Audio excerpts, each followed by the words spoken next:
আজকে তোমাদের জন্য আমি আরও একটা হেয়ার ফল সলিউশন ভিডিও নিয়ে চলে এসেছি। একটা বাটিতে নারকেল তেল নিতে হবে। তোমরা যে কোনো নারকেল তেল নিতে পারো। আমি কিন্তু এই নারকেল তেলটা রেগুলার ইউজ করি না, আমি ভাটিকার নারকেল তেল ইউজ করি। কিন্তু ভাটিকাটা সব জায়গায় আউট অফ স্টক বলে আমি গুড ভাইবসের এই নারকেল তেলটা নিয়েছিলাম।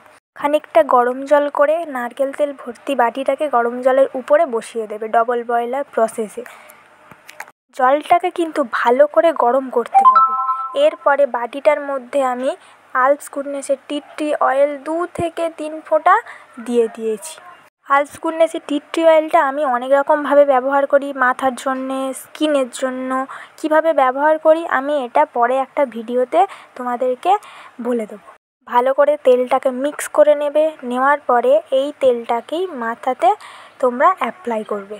আমি তেলের বাটি নিয়ে বসে পড়েছি। এর আগে চুলটাকে ভালো করে আঁচড়ে নেবে, না হলে তেল মাখার পরে চুলটা আরও বেশি জট পড়ে যাবে। আমার চুলটা আঁচড়ানোই ছিল, তাই আমি একেবারে সরাসরি তেলটা মাখতে বসে পড়েছি।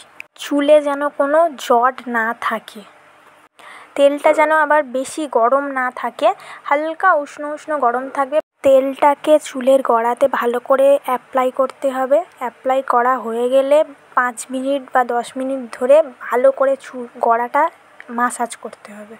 5 থেকে 10 মিনিট মাসাজ করার পরে যে তেলটুকু বাকি পড়ে থাকলো সেটাকে চুলের লেন্থে ভালো করে অ্যাপ্লাই করতে হবে। চুলের লেন্থের যে নিচের দিকটা, ডগার দিকটা যেটাকে বলি, ওই দিকটাতে ভালো করে দিতে হবে, কারণ ডগার দিকটা ড্রাই থাকে সব সময়।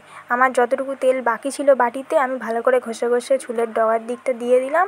গরম জল যে বাটিটাতে ছিল সেই গরম জলের মধ্যে একটা নরম সুতির যে টি শার্টগুলো হয়, টি শার্ট বা নরম যে তোয়ালেগুলো হয়, সেইটাকে চুবিয়ে রাখতে হবে এবং সেই গরম যে তোয়ালেটা বা যে টি শার্টটা সেটাকে মাথার মধ্যে জড়িয়ে 15 থেকে 20 মিনিট রাখতে হবে। এবং 15-20 মিনিট হয়ে যাওয়ার পরে তোমরা যে শ্যাম্পু ব্যবহার করো সেই শ্যাম্পু দিয়ে ভালো করে চুলটাকে ওয়াশ করে নেবে এবং কন্ডিশনার যদি দিতে চাও দিতে পারো। ভালো রেজাল্ট পাওয়ার জন্য মাসে 2 থেকে 3 বার এটা করতে পারো। আশা করছি তোমরা ভালো রেজাল্ট পাবে। সবাইকে টাটা।